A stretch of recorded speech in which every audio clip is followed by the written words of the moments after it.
نحمده ونصلي على رسول الكريم. اعوذ بالله من الشیطان الرجیم. بسم الله الرحمن الرحیم. د هر سنه مخکې د حضرت محمد مصطفی صلی الله علیه وسلم سننه تلپات درانه طریقه ستاسو حضور ته وړاندې کوم چې عبارت السلام علیکم ورحمت الله وبرکاته. په دوم قدم کې د ټولو ګډونوالو په اجازه غواړم دوه درې خبرې مختصرې وکم.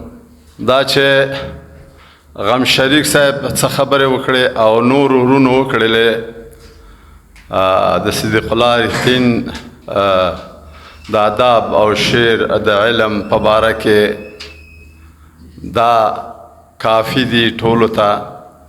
خو یو خبره چې غم شریک صاحب وکړله چې شیدو په سر باندې سړی غوړ واچي هغه نور هم خوند کوي. نعمت الله شي، نعمت ته چې واشي نعمت الله شي. په واقعیت کې غم شریک صاحب زیړ غوړي په شیدو باندې واچول او زمونږ او ستاسې هغه ذهنونه یې ټول روښانه کړه. خیر دی زه به لږ دا نباتي غوړ پرې ور واچوم. توکل په خدای چې هر څه شونو هغو نه چې لازمه دي هغه د مشرانو ځوانانو د ادبي بهیر څېړونکو هغه شی چې زده دي موږ یو ساده پیاده خلک یو هغه نه خبرې ذهن ته نه راځي چې وی کو د علم او د ادب په باره کې او دا که د موږ په خبرو کې کمښت راځي پیشکي بښنه غواړم. په واقعیت سره چې صدیق الله رښتین داسې یو شخصیت تیر شوی دی چې د هغه کارکردګي ویناوې او څه چې کړي خدمت پښتو ژبې ته کړی دی او قلم ته کړی دی ادب ته کړی دی. هغه البته موږ ته په مکتب کې نه ویل شوي، موږ ته په کور کې نه ویل شوي، موږ ته په مسجد کې نه ویل شوي. هغه خبرې موږ البته د ادبي بهیر چې کوم غونډه پالو خیلو کې جمعه په جمعه جوړیږي، په هفته په هفته جوړیږي چې دغه د سردار شاه احسانمند تر عیادت لاندې نه او هغه ته وخت نه وخت بعضې وخت چې وخت پیدا کړو هلته اشتراک کوو او د دوی نه اورو په واقعیت کې چې صدیق الله رښتین صاحب یو څوک و چې هغه څه شی چې لازم و د پښتنو دپاره د ژبې دپاره د ادب دپاره خدمت کړی دی. الله دې دته په هغه دنیا په کار ورولي او د دوی بازماندګانو ته د خدای صبر جمیل او عظیم ورکړي. او څنګه چې په خبرو کې معلومه شوه څنګه چې موږ ته ویل شوي دي چې فضل الله رښتین هم دغه زوی چې په واقعیت کې خدمت کړی ده او کوي اوس هم داسې غونډو ته راځي. الله دې دته خیر ورکړي چې د ډېر لرې ځای نه سفر کړی بېګا ما ته احسانمند صاحب وویلې چې انشاءالله فضل الله رښتین صاحب هم راځي او مشران د منګه بعضې مشران نورې غونډې وې بعض ځای کې څه پروګرامونه د والیبال مسابقې او بعضې نو موږ دې دپاره دا مشران تقسیموو چې هر ځای کې د ځوانانو چې کوم پروګرامونه وي هغه تشویق شي هغه خلک. نو موږ دلته دوه نفره په نمایندګۍ رئیس صاحب د شورا هم راغلی و هغه اجازه واخیستله بلې غونډې ته لاړه. دا چې ټول موږ حاضر نه یو د دې بښنه غواړو د ټولو نه. واقعیت کې چې هر هغه ځوان چې د داسې پروګرامو دپاره او د علم دپاره ادب دپاره د شعر دپاره وخت ضایع کوي او هغه دا غونډې جوړوي دا د ستایلو وړ دي.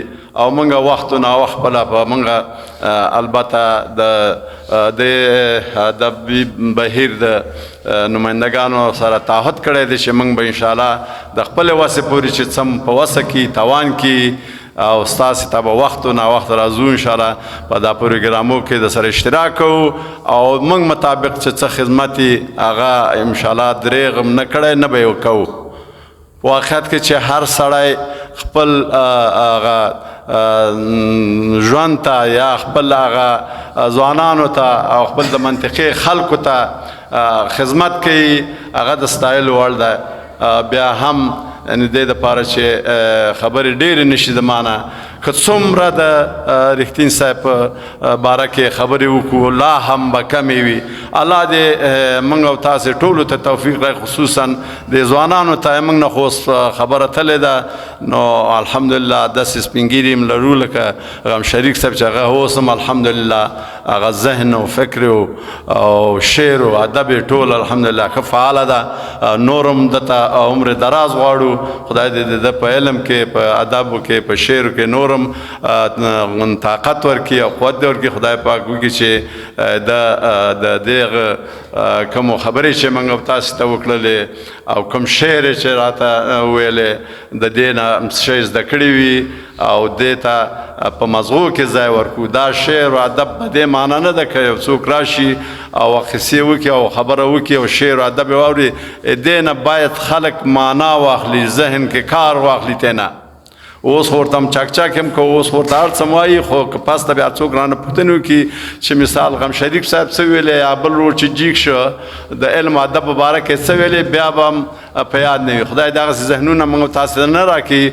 الله دې وکړي چې دغه څوک د مشران څه شی موږ تاسې ته وایي هغه ته په ذهن کې ځای ورکړو، په واقعیت کې په راستۍ او په صداقت او همداسې تاریخونه پرېږدو چې پس د مرګه د موږ او تاسې خلک داسې غونډې جوړې کړي او یا یو څوک وایي چې الله دې وبخي ښه سړی و یا ښه څوک و یا ښه ښځه و، خدای دې د موږ او تاسې سیاسرو ته هم ښه علم په نصیب وګرځوي. هغوی ته دې خدای پاک د پوهې په چوکاټ کې د دوی یوه لاره ترتیب جوړ کړي چې دوی هم علم او پوهه وکړي. انشاءالله اوس چې ګورو د مدرسو د لارې نه که اوس پوهنتونونه مکتبونه بند دي، انشاءالله د مدرسو لارې نه هم هغوی کولی شي چې هغه خپل یو شی زده کړي. نو البته بیا هم په آخره کې میلمنو ته د زړه له کومې د لوخیلو کلي ته دا چې دې غونډې ته راغلي دي ښه راغلاست وایم. خدای دې دوی هر قدم په حسناتو کې حساب کړي. نو دایم به موږ تاسې کوشش کوو انشاءالله چې داسې غونډو ته راځو او اشتراک پکې کوو. بیا هم موږ البته د ټولو شورا په نمایندګۍ زه تعهد ورکوم د ادبي بهیر جوړونکو ته کوم وخت ناوخت چې بدون د دې نه چې په جلسه کې یا شورا کې اشتراک کوو یا په هغه غونډه کې اشتراک کوو، موږ ته نور څه خدمت مې انشاءالله موږ په خدمت کې یو. دا چې موږ څه رقم چې لازم و د غونډې ته ترتیب جوړ نه کړی شو، د دې هم بخښنه غواړم. الله پاک دې داسې غونډې دایم ولري چې زموږ او تاسې ځوانان ترې نه شی زده کړي. ومن الله توفیق.